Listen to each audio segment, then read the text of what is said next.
I got so much motherfucking design on right now. Burn it down, burn it down, make it clap. I got 3 old thoughts on the block, where that damn niggas on the line, and you know.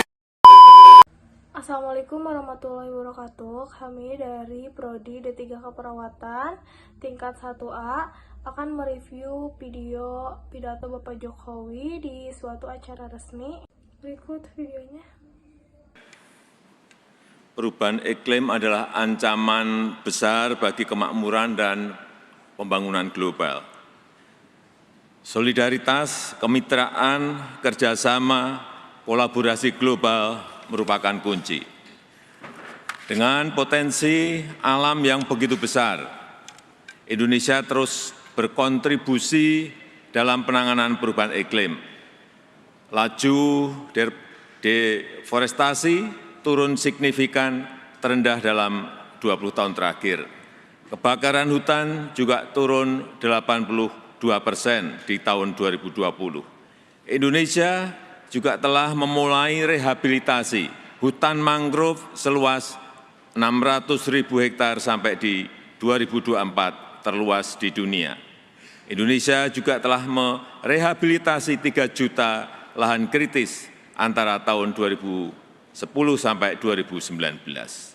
Sektor yang semula menyumbang 60% emisi Indonesia akan mencapai carbon net sink selambatnya tahun 2030. Di sektor energi kami juga terus melangkah maju dengan pengembangan ekosistem mobil listrik, pembangunan pembangkit listrik tenaga surya terbesar di Asia Tenggara, pemanfaatan energi baru terbarukan termasuk biofuel, serta pengembangan industri berbasis clean energy termasuk pembangunan kawasan industri hijau terbesar di dunia di Kalimantan Utara.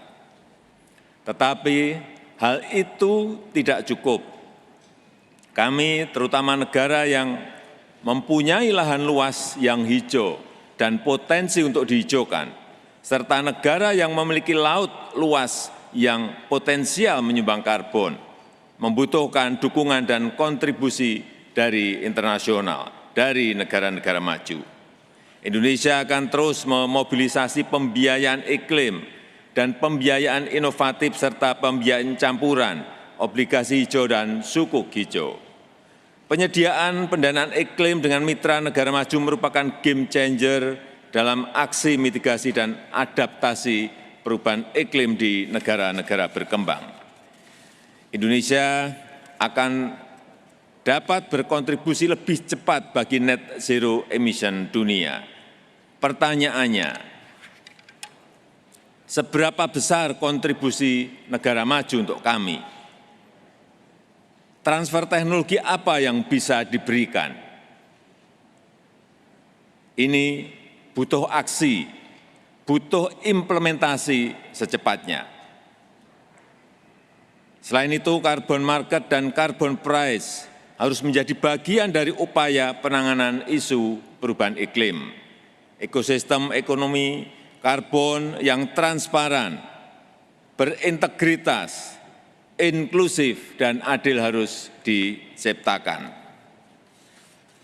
Yang Mulia, sebagai penutup di KTT ini atas nama Forum Negara Kepulauan dan Pulau Kecil, AIS, Indonesia merasa terhormat dapat mensirkulasikan pernyataan bersama para pemimpin AIS Forum. Sudah menjadi komitmen AIS Forum untuk terus memajukan kerjasama kelautan dan aksi iklim di UNFCCC. Dalam video tersebut, Pak Jokowi mengisi sambutan di suatu acara resmi dengan menggunakan bahasa Indonesia yang resmi. Walaupun di acara internasional, tetapi Pak Jokowi menggunakan bahasa Indonesia karena bahasa adalah lambang dan identitas suatu negara bagi negara lainnya. Sedangkan bahasa resmi Indonesia adalah ragam bahasa yang biasa digunakan dalam suasana resmi atau formal.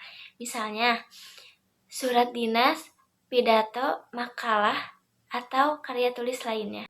Dan ada beberapa ciri bahasa resmi, yaitu yang pertama menggunakan unsur gramatikal secara eksplisit dan konsisten. Yang kedua, menggunakan imbuhan secara lengkap. Dan yang ketiga, menggunakan kata ganti resmi. Keempat, menggunakan kata baku. Kelima, menggunakan EYD atau ejaan yang disempurnakan. Keenam, menghindari unsur kedaerahan. Jadi kesimpulan dari video tersebut, Presiden Bapak Joko Widodo maju sebagai salah satu pemimpin dunia yang menyatakan komitmennya untuk melakukan perubahan demi melawan perubahan iklim saat menghadiri KTT Go26 di Glasgow, Skotlandia. Jokowi meminta negara-negara maju melakukan kontribusi nyata dalam membantu negara-negara berkembang untuk mengatasi perubahan iklim. Sekian review dari kami, mohon maaf bila ada kesalahan. Wassalamualaikum warahmatullahi wabarakatuh. Bring it down, make it clap. I got 3 old thoughts, new block, where it at?